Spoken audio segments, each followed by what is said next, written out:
Anda kembali di Newsroom bersama saya Anisha Dasuki. Pemirsa, PD Perjuangan menanti Partai Golkar untuk resmi bergabung mendukung Ganjar Pranowo di Pemilu Presiden 2024. Sementara Partai Golkar menyebut telah mendapat titik temu dengan PD Perjuangan usai pertemuan kedua pimpinan partai politik.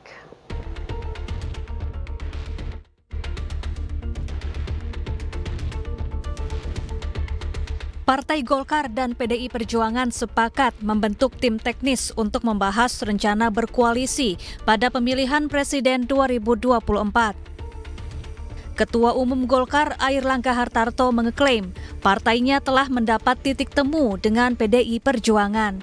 Di samping itu, kedua parpol juga memiliki hubungan baik selama menjadi bagian pemerintahan Presiden Joko Widodo.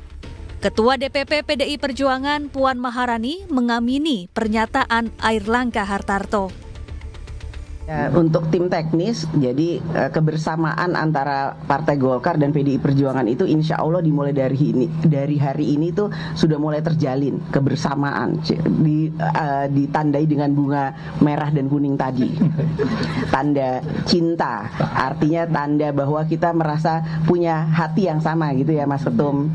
Nah, dari tim teknis itulah nanti kita akan bahas apa saja yang kemudian bisa menjadi persamaan, apakah yang kemudian harus dicari titik temunya. Saya nggak mau bilang perbedaan, tapi kita cari titik temunya sehingga kita nantinya insya Allah bisa bersama-sama. Biasa Partai Golkar dan PDIP itu berkompetisi dalam setiap pemilu. Itu sesuatu yang biasa, tetapi kita selalu bekerja sama di dalam pemerintahan. Dan tentu seperti dalam beberapa pertemuan, saya berharap tentu Indonesia ini berbeda hanya tanggal 14 Februari. Sesudah itu kita bergabung kembali. Dan mengapa bunga? Bunga simbol. Betapa pemilu itu bukan hanya hard politik, tetapi yang penting soft politik. Dan soft itu dengan bunga yang indah. Dan yang indah warnanya kuning dan merah. Sebelumnya dalam satu hari, Ketua DPP PDIP Puan Maharani bergerak cepat menemui dua pimpinan parpol, yakni Partai Golkar dan Partai Kebangkitan Bangsa.